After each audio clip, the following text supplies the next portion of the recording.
On to bring on Robert F. Kennedy Jr. I'm sorry to keep everybody waiting.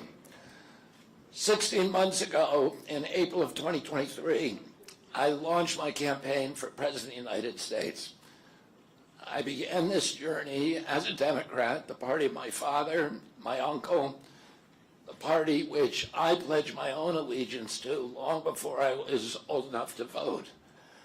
I attended my first Democratic convention at the age of 6 in 1960. And back then, the Democrats were the champions of the Constitution, of civil rights. The Democrats stood against authoritarianism, against censorship, against colonialism, imperialism, and unjust wars. We were the party of labor, of the working class. The Democrats were the party of government transparency and the champion of the environment. Our party was the bulwark against big money interests and corporate power. True to its name, it was the party of democracy. As you know, I left that party in October because it had departed so dramatically from the core values that I grew up with. It had become the party of war, censorship, corruption, big pharma, big tech, big ag, and big money. When it abandoned democracy by canceling the primary to conceal the cognitive decline of the sitting president, I left the party to run as an independent. The mainstream of American politics and journalism derided my decision. Conventional wisdom said that it would be impossible even to get on the ballot as an independent because each state poses an insurmountable tangle of arbitrary rules for collecting signatures. I would need over 1 million signatures, something no presidential candidate in history had ever achieved. And then I'd need a team of attorneys and millions of dollars to handle all the legal challenges from the DNC. The naysayers told us that we were climbing a glass version of Mount Impossible. So the first thing I want to tell you is that we proved them wrong. We did it because beneath the radar of mainstream media organs, we inspired a massive independent political movement. More than 100,000 volunteers sprang into action, hopeful that they could reverse our nation's decline. Many worked 10-hour days, sometimes in blizzards and blazing heat. They sacrificed family time, personal commitments, and sleep month after month, energized by a shared vision of a nation healed of its divisions.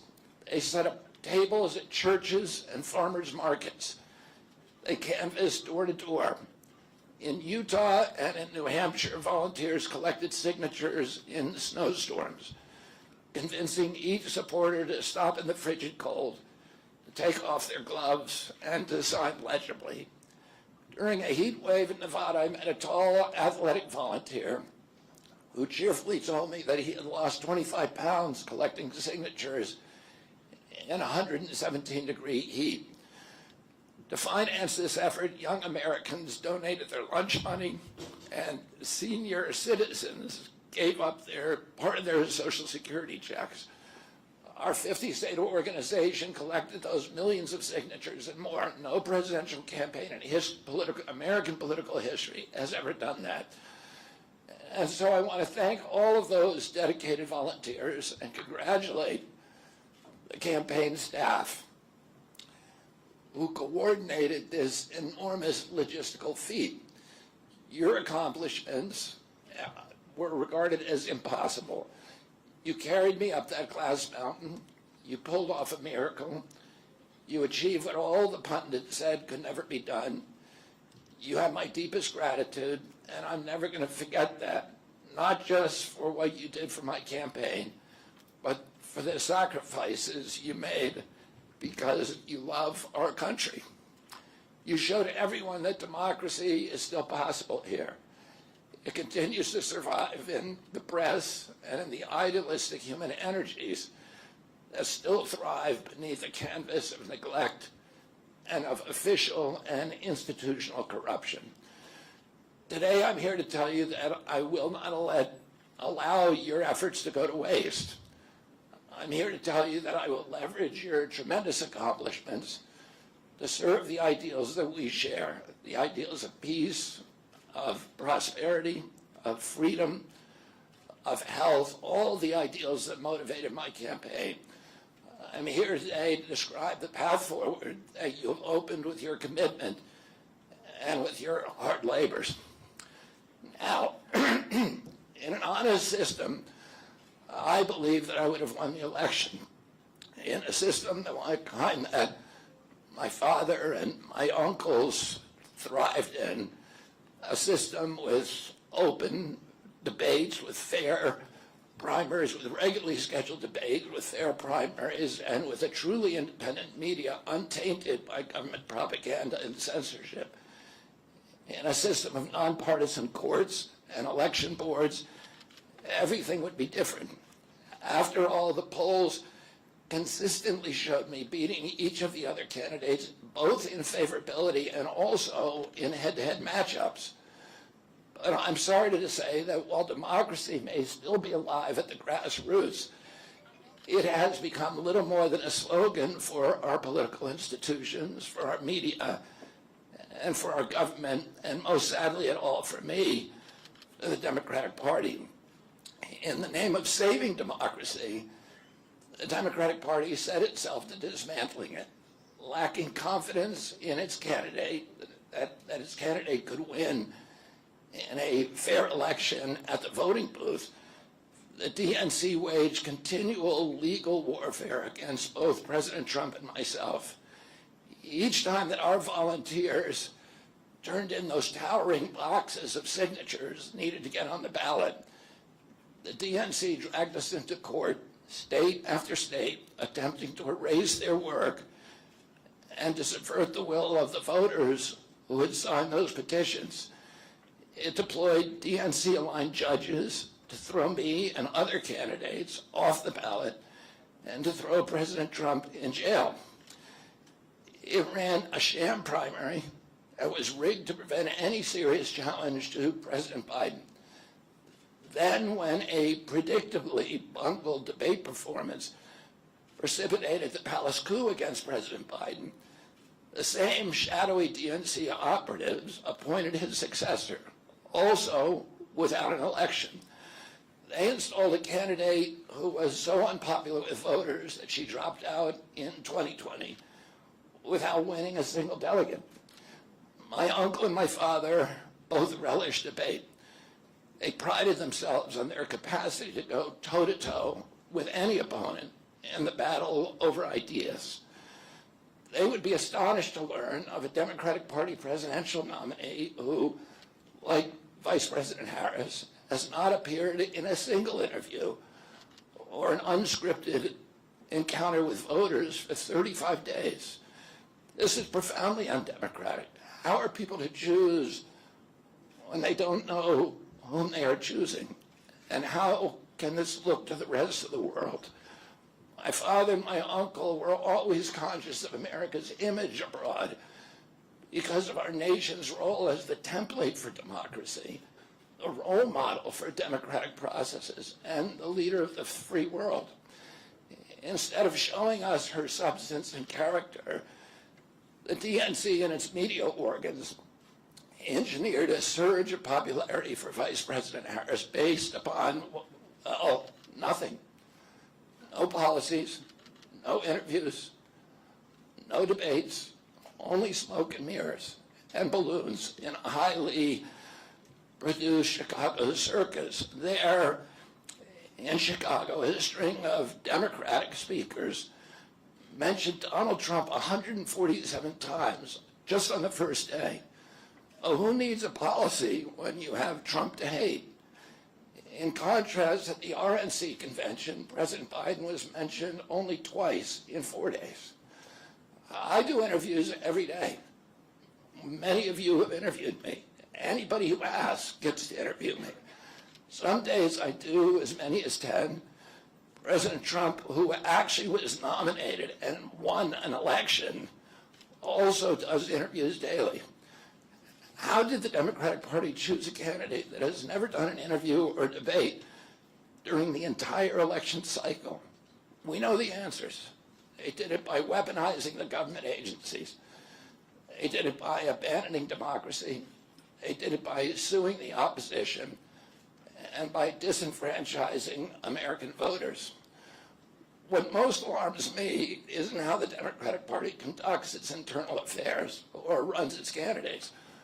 What alarms me is the resort to censorship and media control and the weaponization of the federal agencies. When a U.S. president colludes with or outright coerces media companies to censor political speech, it's an attack on our most sacred right of free expression, and that's the very right upon which all of our other constitutional rights rest. President Biden mocked Vladimir Putin's 88% landslide in the Russian elections, observing that Putin and his party controlled the Russian press and that Putin prevented serious opponents from appearing on the ballot. But here in America, the DNC also prevented opponents from appearing on the ballot. And our television networks expose themselves as Democratic Party organs. Over the course of more than a year, in a campaign where my poll numbers reached at times in the high 20s, the DNC-allied mainstream media networks maintain a near perfect embargo on interviews with me. During his 10-month presidential campaign in 1992, Ross Perot gave 34 interviews on mainstream networks. In contrast, during the 16 months since I declared, ABC, NBC, CBS, MSNBC, and CNN combined gave only 2 live interviews from me. Those networks instead ran a continuous deluge of hit pieces with inaccurate, often vile, pejoratives and defamatory smears. Some of those same networks and colluded with the DNC to keep me off the debate stage. Representatives of those networks are in this room right now, and I'll just take a moment to ask you to consider the many ways that your institutions have abdicated this really sacred responsibility, the duty of a free press to safeguard democracy and to challenge always the party in power. Instead of maintaining that posture of fierce skepticism toward authority, your institutions have made themselves government mouthpieces and stenographers for the organs of power. You didn't alone cause the devolution of American democracy, but you could have prevented it. The Democratic Party's censorship of social media was even more of a naked exercise of executive power. This week, a federal judge, Terry Doty, upheld my injunction against President Biden, calling the White House's censorship project, quote, the most egregious violation of the First Amendment in the history of the United States of America.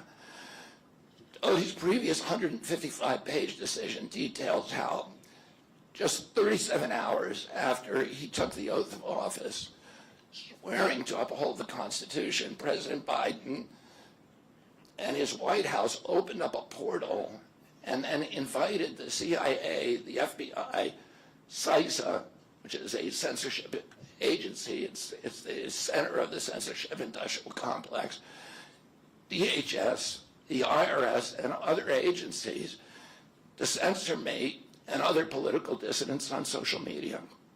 Even today, users who try to post my campaign videos to Facebook or YouTube get messages that this content violates community standards.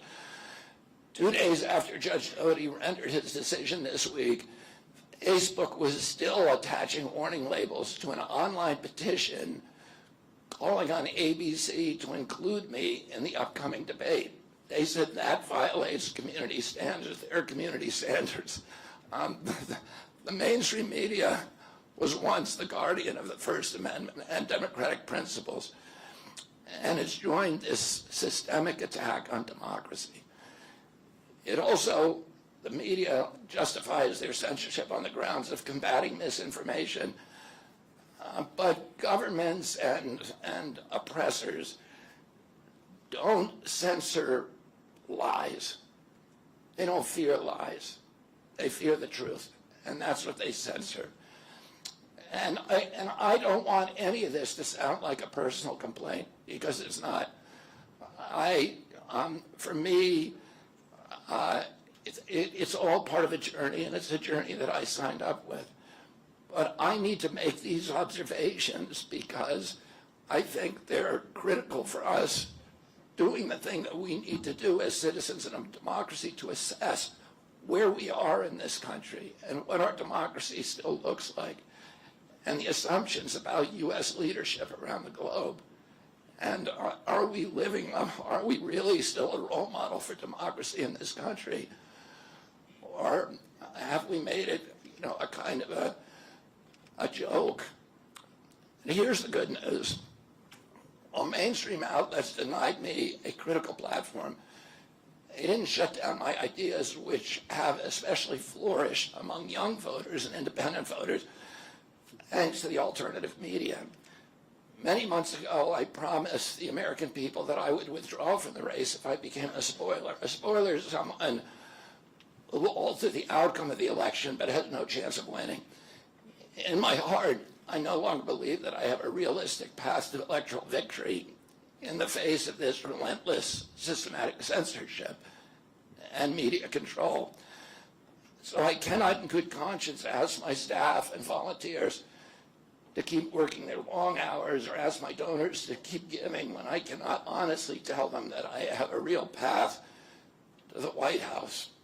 Furthermore, our polling consistently showed that by staying on the ballot in the battleground states, I would likely hand the election over to the Democrats, with whom I disagree on the most existential issues: censorship, war, and chronic disease. Oh, I want everyone to know that I am not terminating my campaign. I am simply suspending it and not ending it. My name will remain on the ballot in most states.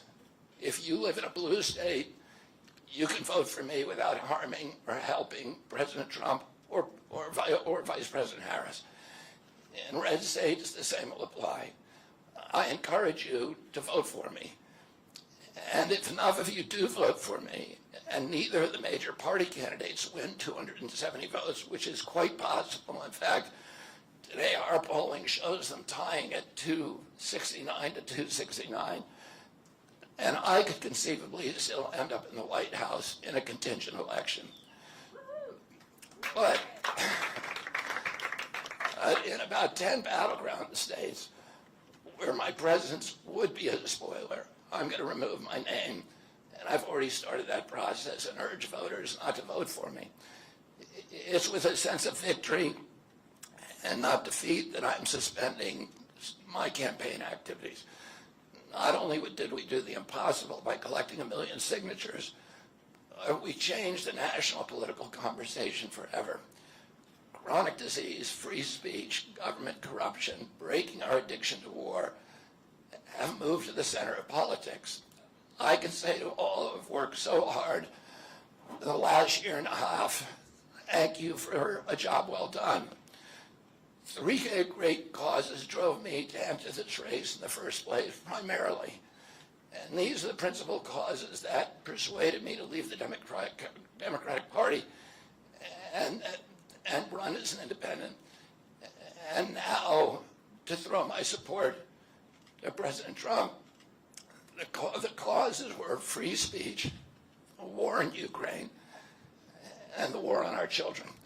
I've already described some of my personal experiences and struggles with the government's censorship industrial complex. I want to say a word about the Ukraine war. The military industrial complex has provided us with a familiar comic book justification like they do on every war, that this one is a noble effort to stop a supervillain, Vladimir Putin, invading the Ukraine and then to thwart his Hitler-like march across Europe. In fact, tiny Ukraine is a proxy in a geopolitical struggle initiated by the ambitions of the U.S. neocons for American global hegemony. I'm not excusing Putin for invading Ukraine. He had other options. But the war is Russia's predictable response to the reckless neocon project of extending NATO to encircle Russia, a hostile act. The credulous media rarely explains that we unilaterally walked away from 2 intermediate nuclear weapons treaties with Russia and then put nuclear-ready Aegis missile systems in Romania and Poland. This is a hostile act. And that the Biden White House repeatedly spurned Russia's offer to settle this war peacefully. The Ukraine war began in 2014 when U.S. agencies overthrew the democratically elected government of Ukraine and installed a hand-picked pro-Western government that launched a deadly civil war against ethnic Russians in Ukraine. In 2019, America walked away from a peace treaty, the Minsk Agreement, that had been negotiated between Russia and Ukraine by European nations. And then in April of 2022, we wanted the war. In April of 2022, President Biden sent Boris Johnson to Ukraine to force President Zelensky to tear up a peace agreement that he and the Russians had already signed, and the Russians were withdrawing troops from Kiev and Donbass and Lugansk. And that peace agreement would have brought peace to the region and would have allowed Donbass and Lugansk to remain part of Ukraine. President Biden stated that month that his objective in the war was regime change in Russia. His Defense Secretary Lloyd Austin simultaneously explained that America's purpose in the war was to exhaust the Russian army, to degrade its capacity to fight anywhere else in the world. These objectives, of course, have nothing to do with what they were telling Americans about protecting Ukraine's sovereignty. Ukraine is a victim in this war, and it's a victim of the West. Since then, of Russia and both Russia and the West. Since then, we have, since tearing up that agreement, forcing Zelensky to tear up the agreement, we've squandered the flower of Ukrainian youth, as many as 600,000 Ukrainian kids, and over 100,000 Russian kids, all of whom we should be mourning, have died, and the Ukraine's infrastructure is destroyed. The war has been a disaster for our country as well. We squandered nearly $200 billion already, and these are badly needed dollars in our communities, suffering communities all over our country. The Nord Stream pipeline sabotage and the sanctions have destroyed Europe's industrial base, which formed the bulwark of U.S. national security. A strong Germany with a strong industry is a much, much stronger deterrent to Russia, and a Germany that is deindustrialized and turned into just an extension of U.S. military base. We've pushed Russia into a disastrous alliance with China and Iran. We're closer to the brink of nuclear exchange than at any time since 1962. And the neocons in the White House don't seem to care at all. Our moral authority and our economy are in shambles, and the war gave rise to the emergence of BRICS, which now threatens to replace the dollar as the global reserve currency. This is a first-class calamity for our country. Judging by her bellicose, belligerent speech last night in Chicago, we can assume that President Harris will be an enthusiastic advocate for this and other neocon military adventures. And President Trump says that he will reopen negotiations with President Putin and end the war overnight as soon as he becomes president. This alone would justify my support for his campaign. Last summer, it looked like no candidate was willing to negotiate a quick end to the Ukraine war, to tackle chronic disease epidemic, to protect free speech, our constitutional freedoms to clean corporate influence out of our government, or to defy the neocons and their agenda of endless military adventurism. But now one of the two candidates has adopted these issues as his own, to the point where he has asked to enlist me in his administration. I'm speaking, of course, of Donald Trump. Less than 2 hours after President Trump narrowly escaped assassination, Callie Means called me on my cell phone. I was then in Las Vegas. Callie is arguably the leading advocate for food safety, for soil regeneration, and for ending the chronic disease epidemic that is destroying America's health and ruining our economy. Callie has exposed the insidious corruption at the FDA, the NIH, the HHS, and the USDA that has caused the epidemic. Callie had been working on and off for my campaign, advising me on those subjects since the beginning. And those subjects have been my primary focus for the last 20 years. I was delighted when Callie told me that day that he had also been advising President Trump. He told me President Trump was anxious to talk to me about chronic disease and other subjects, and to explore avenues of cooperation. He asked if I would take a call from the president. President Trump telephoned me a few minutes later, and I met with him the following day. A few weeks later, I met again with President Trump and his family members and closest advisors in Florida. In a series of long, intense discussions, I was surprised to discover that we are aligned on many key issues. In those meetings, he suggested that we join forces as a unity party. We talked about Abraham Lincoln's team of rivals. That arrangement would allow us to disagree publicly and privately, and fiercely, if need be, on issues over which we differ, while working together on the existential issues upon which we are in concordance. I was a ferocious critic of many of the policies during his first administration, and there are still issues and approaches upon which we continue to have very serious differences. But we are aligned with each other on other key issues, like ending the forever wars, ending the childhood disease epidemics, securing the border, protecting freedom of speech, unraveling the corporate capture of our regulatory agencies, getting the U.S. intelligence agencies out of the business of propagandizing and censoring and surveilling Americans and interfering with our elections.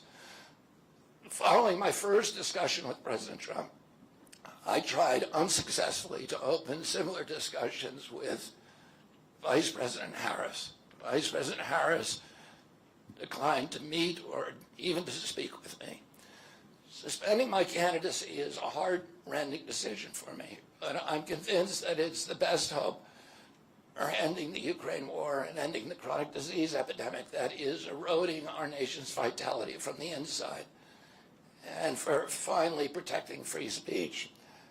I feel a moral obligation to use this opportunity to save millions of American children above all things. In case some of you don't realize how dire the condition is of our children's health and chronic disease in general, I would urge you to view Dr. Carlson's recent interview with Callie Means and his sister, Dr. Casey Means, who is the top graduate of her class at Stanford Medical School.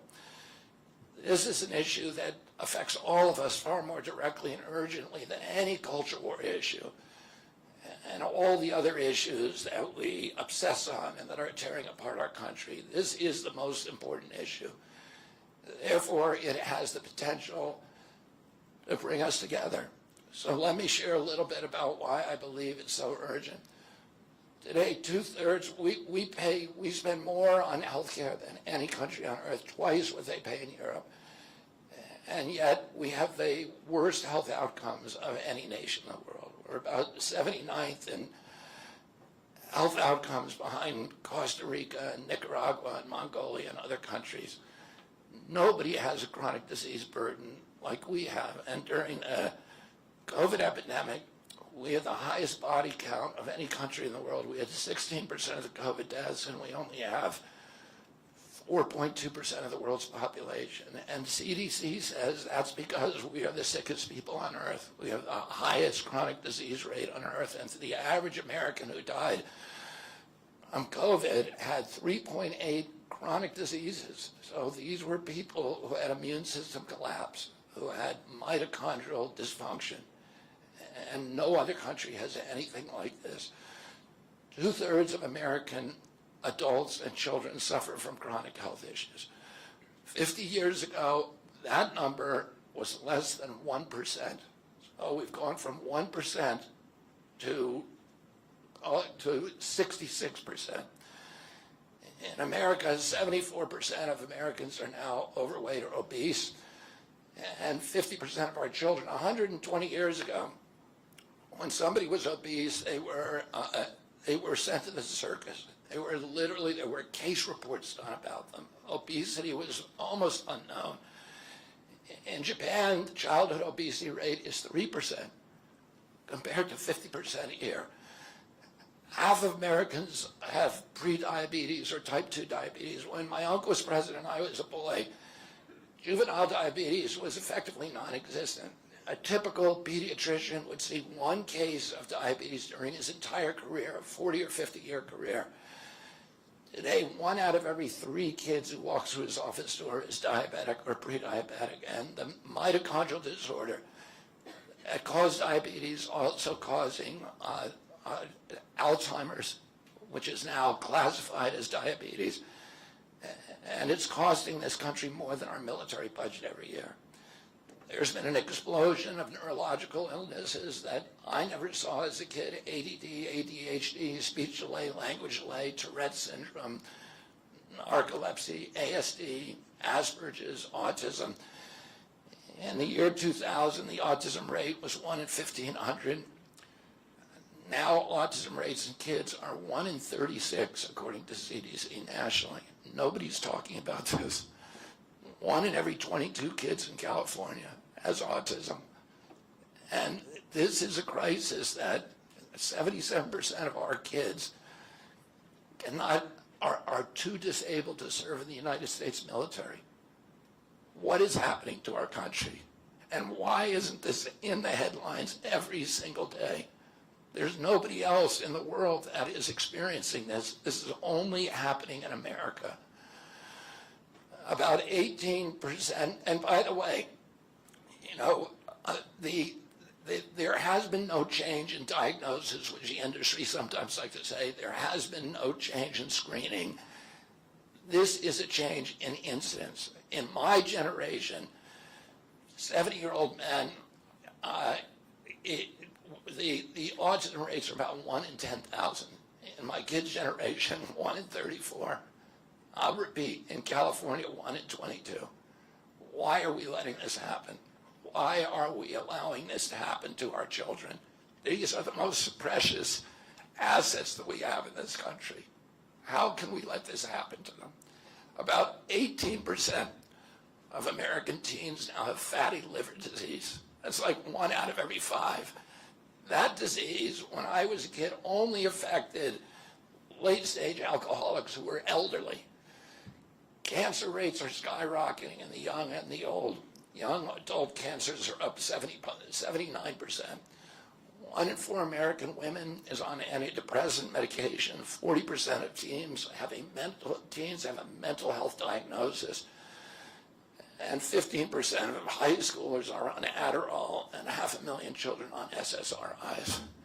So what's causing this suffering? I'll name 2 culprits. First, and the worst, is ultra-processed food. About 70% of American children's diet is ultra-processed. That means industrial manufactured in a factory. These foods consist primarily of processed sugar, ultra-processed grains, and seed oils. Laboratory scientists who many of whom formerly worked for the cigarette industry, which purchased all the big food companies in the 1970s and 80s, deployed thousands of scientists to figure out new chemicals to make the food more addictive. And these ingredients didn't exist 100 years ago. Humans aren't biologically adapted to eat them. Hundreds of these chemicals are now banned in Europe, but ubiquitous in American processed foods. The second culprit is toxic chemicals in our food, in our medicine, in our environment. Pesticides, food additives, pharmaceutical drugs, and toxic waste permeate every cell of our bodies. The assault on our children's cells and hormones is unrelenting. To name just one problem, many of these chemicals increase estrogen because young children are ingesting so many of these hormone disruptors. America's puberty rate is now occurring at age 10 to 13, which is 6 years earlier than girls were reaching puberty in 1900. Our country has the earliest puberty rates of any continent on the earth. And no, this isn't because of better nutrition. This is not normal. Breast cancer is also estrogen driven, and it now strikes 1 in 8 women. We are mass poisoning all of our children and our adults. Considering the grievous human cost of this tragic epidemic of chronic disease, it seems almost crass to mention the damage it does to our economy. But I'll say, it is crippling the nation's finances. When my uncle was president, our country spent $0 on chronic disease. Today, government health care spending is almost all for chronic disease. And it's double the military budget. And it is the fastest growing budget item in the federal budget. And chronic disease costs more to the economy as a whole, costs at least $4 trillion, 5 times our military budget. And that's a 20% drag on everything we do and everything we aspire to. Poor and minority communities suffer disproportionately. People who worry about DEI or about bigotry of any kind, this dwarfs anything. We are poisoning the poor. We are systematically poisoning minorities across this country. Industry lobbyists have made sure that most of the food stamp lunch program, about 70% of food stamps and about 70 or 77% of school lunches are processed foods. There's no vegetables. There's nothing that you would want to eat. We are just poisoning the poor citizens, and that's why they have the highest chronic disease burden of anybody, any demographic in our country, and the highest in the world. The same food industry lobbied to make sure that nearly all agricultural subsidies go to commodity crops that are the feedstock of processed food industry. These policies are destroying small farms, and they're destroying our soils. We give about, I think, 8 times as much in subsidies to tobacco than we do to fruits and vegetables. It makes no sense if we want a healthy country. The good news is that we can change all this. We can change it very, very quickly. America can get healthy again. To do that, we need to do 3 things. First, we need to root out the corruption in our health agencies. Second, we need to change incentives in our healthcare system. And third, we need to inspire Americans to get healthy again. 80% of NIH grants go to people who have conflicts of interest. These are the people, virtually everybody who sits, Joe Biden just appointed a new panel to NIH to decide the food recommendations. And they're all people who are from the industry. They're all people who are from the processed food companies. They're deciding what Americans, here is healthy. And the recommendations on the food pyramid and what goes to our school lunch programs, what go to the program, the Swiss program, the food stamp programs. They're all corrupted and conflicted individuals. These agencies, the FDA, USDA, and CDC, all of them are controlled by giant for-profit corporations. 75% of the FDA's funding doesn't come from taxpayer, it comes from pharma. And pharma executives and consultants and lobbyists cycle in and out of these agencies. With President Trump's backing, I'm going to change that. We're going to staff these agencies with honest scientists and doctors who are free from industry funding. We're going to make sure the decisions of consumers, doctors, and patients are informed by unbiased science. A sick child is the best thing for the pharmaceutical industry. When American children or adults get sick with a chronic condition, they're put on medication for their entire life. Imagine what will happen when Medicare starts paying for Ozempic, which costs $1,500 a month, and it's being recommended for children as young as 6, all for a condition, obesity, that is completely preventable and barely even existed 100 years ago.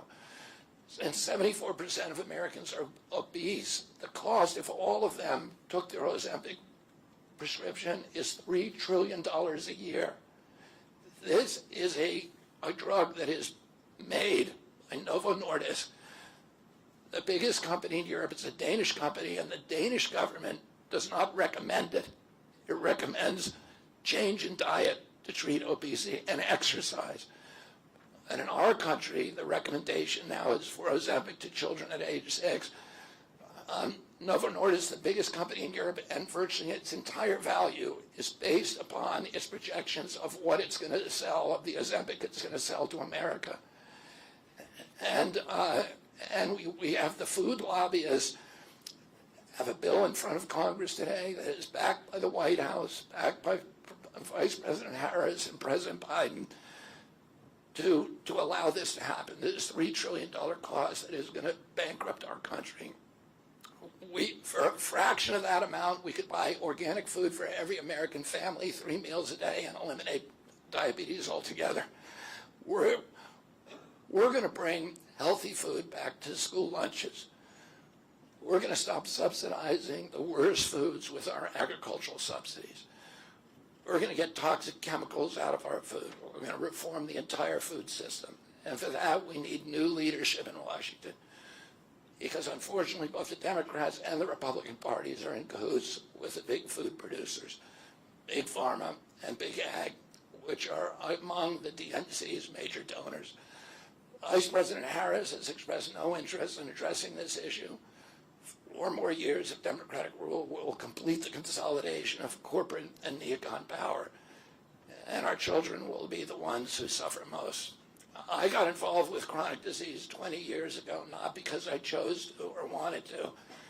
It was essentially thrust upon me.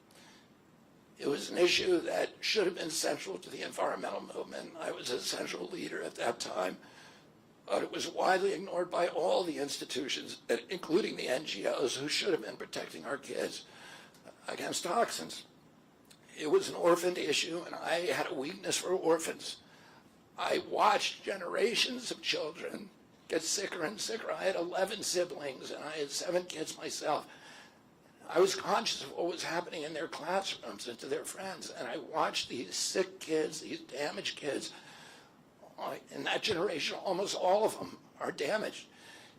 And nobody in power seemed to care or to even notice. For 19 years, I prayed every morning that God would put me in a position to end this calamity. The chronic disease crisis was one of the primary reasons for my running for president, along with ending censorship in the Ukraine war. It's the reason I've made the heart-wrenching decision to suspend my campaign and to support President Trump. This decision is agonizing for me because of the difficulties it causes my wife and my children and my friends. But I have the certainty that this is what I've meant to do. And that certainty gives me internal peace, even in storms. If I'm given the chance to fix the chronic disease crisis and reform our food production, I promise that within 2 years, we will watch chronic disease burden lift dramatically. We will make Americans healthy again. Within 4 years, America will be a healthy country. We will be stronger, more resilient, more optimistic, and happier. I won't fail in doing this. Ultimately, the future, however it happens, is in God's hands and in the hands of the American voters and those of President Trump. If President Trump is elected and honors his word, the vast burden of chronic disease that now demoralizes and bankrupts the country will disappear. This is a spiritual journey for me. I reached my decision through deep prayer, through hard-nosed logic, and I asked myself, what choices must I make to maximize my chances to save America's children and restore national health? I felt that if I refused this opportunity, I would not be able to look myself in the mirror, knowing that I could have saved lives of countless children and reversed this country's chronic disease epidemic. I'm 70 years old. I may have a decade to be effective. I can't imagine that President Harris would allow me or anyone to solve these dire problems. After 8 years of President Harris, any opportunity for me to fix the problem will be out of my reach forever. President Trump has told me that he wants this to be his legacy. I'm choosing to believe that this time he will follow through. His son, his biggest donors, his closest friends, and all support this objective. My joining the Trump campaign will be a difficult sacrifice for my wife and children, but worthwhile if there's even a small chance of saving these kids. Ultimately, the only thing that will save our country and our children is if we choose to love our kids more than we hate each other. That's why I launched my campaign to unify America. My dad and uncle made such an enduring mark on the character of our nation, not so much because of any particular policies that they promoted, but because they were able to inspire profound love for our country and to fortify our sense of ourselves as a national community held together by ideals. They were able to put their love into the intentions and hearts of ordinary Americans and to unify a national populist movement of Americans, blacks and whites, Hispanics, urban and rural Americans. They inspired affection and love and high hopes and a culture of kindness that continue to radiate among Americans from their memory. That's the spirit on which I ran my campaign and that I intend to bring into the campaign of President Trump. Instead of vitriol and polarization, I will appeal to the values that unite us, the goals that we could achieve if only we weren't at each other's throats. The most unifying theme for all Americans is that we all love our children. If we all unite around that issue now, we can finally give them the protection, the health, and the future that they deserve. Thank you all very much.